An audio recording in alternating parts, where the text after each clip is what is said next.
City news కి స్వాగతం. మొదటిసారి జరుగుతుంది అయోధ్యలో రాముడి ప్రతిష్ఠ సందర్భంగా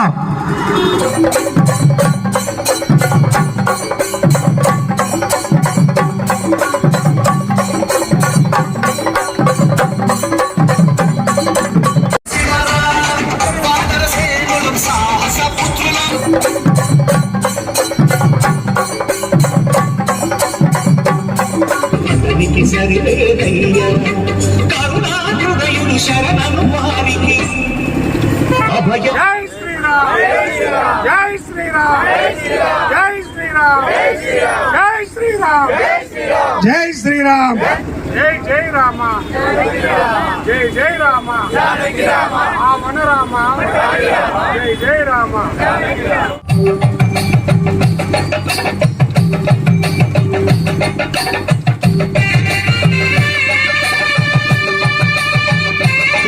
భక్తుని కొండగా మార్చి కొలువై ఉన్న స్థలం భక్తితో రామదాసుని ఆలయం కట్టి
రాముడి గురించి అందరికీ తెలియజేయడం కొరకు మొత్తం జిల్లాలో ఉన్న ప్రతి ఒక్కరికి రామనామస్మరణ గుర్తు చేయడం కొరకు అందరి మనసుని ఆనందంతో నింపడం కొరకు మనం ఈ సీతారామ సహిత ఆంజనేయ స్వామి, లక్ష్మణ స్వామి అందరూ దేవతలని మనము పూజ చేసుకొని రథయాత్రలాగా ఇక్కడి నుంచి మన చౌరస్తా నుంచి ఇక్కడ మన ఆకారం గుడి దగ్గర నుంచి పోచం మైదాన్ దాకా రథయాత్రను చేపట్టడం జరిగింది. అందరికీ చేసే ఒక్కటే విజ్ఞప్తి, ప్రతి ఒక్కళ్ళు పొద్దున లేచిన దగ్గర నుంచి పడుకునే దాకా రామనామ స్మరణ చేస్తే చాలు. ఆ రామ రామ రామ అని పిలవండి, రాముడినే స్మరిస్తూ ఉందాం. రామనామంతో మన అందరం భావన అవుదాం, ఈ జన్మకు ముక్తిని సాధిద్దాం. అందరూ కూడా సుభిక్షంగా ఉండాలి. పేదవాళ్ళందరికీ కూడా పేదరికం పోయి చదువులు వచ్చి ఎలాంటి దోపిడీకి గురి కాకుండా, అన్యాయం గురి కాకుండా ఉండాలని ఆ రాముని ప్రార్థిద్దాం.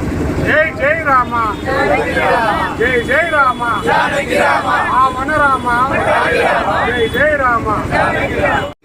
భారతదేశము సుమారు 600 సంవత్సరాల నుంచి ఎదురు చూస్తుండగా 22 డిసెంబర్ నాడు అయోధ్యలో బాలరాముని ప్రతిష్ట సందర్భంగా కార్యక్రమం స్టార్ట్ అవుతుంది. వరంగల్లో రామనామం మారు మోగాలని, రామనామంతోనే ముక్తి కలుగుతుందని రాముడి పట్టాభిషేకం శివానంద గురు కల్చరల్ ట్రస్ట్ అయ్యప్ప గుడి పక్కన గురుధామంలో చేపట్టడం జరిగింది.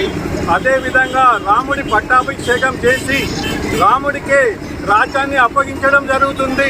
భారతదేశం సుభిక్షంగా ఉండాలని, సత్ప్రవర్తన రావాలని, రామరాజ్యం రావాలి, రామరాజ్యం రావాలని అందరూ అంటారు. రామరాజ్యం రావాలంటే రాముడు మళ్ళీ పుట్టాలని కాదు, రాముడికి ఉన్న గుణాలు అందరిలో వస్తే అదే రామరాజ్యం. కాబట్టి అటువంటి గుణాలు పాలకులు అందరిలోనూ రావాలని కోరుతూ రాముని పట్టాభిషేకం చేసి యావత్ భారతదేశం అంతా కూడా రామనామ స్మరణలో ఉండాలని కోరుతూ ఈరోజు రథయాత్ర ప్రారంభం చేసినాము.